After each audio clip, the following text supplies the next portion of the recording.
आता वेळ या ठिकाणी थोडं कमी आहे.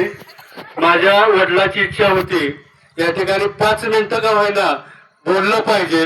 मी एक प्रसंग सांगत आहे. एका गावामध्ये एका फार मोठ्या माणसाचं लग्न होतं आणि लग्न असल्यानंतर लहान पोरं 1-2 होती.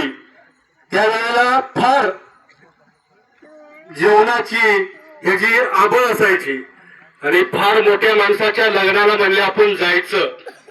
आणि त्या ठिकाणी जात असताना अतिशय उन्हाळ्याचा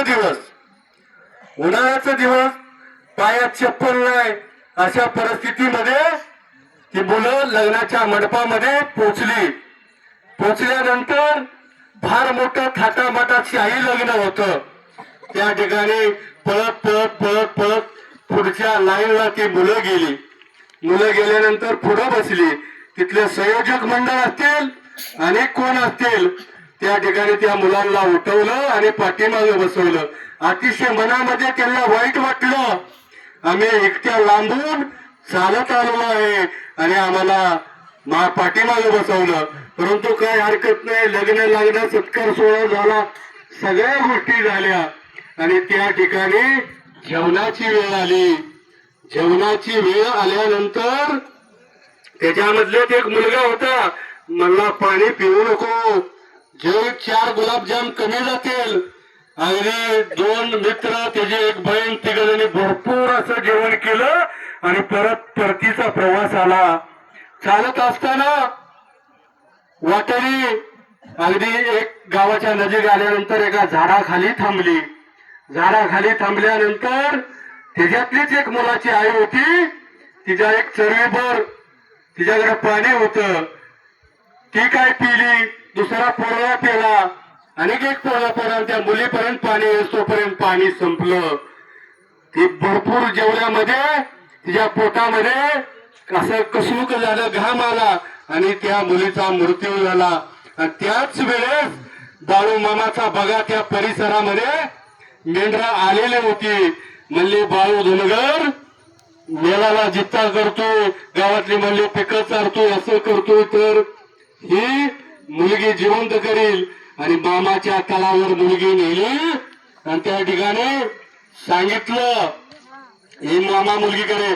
मामा म्हणले मृत्यू आणि जन्म हे काय अटळ आहे, हे होणारच नाही म्हणले, पण तुझा देव असला तरी ही मुलगी जिद्दी करून दाखव.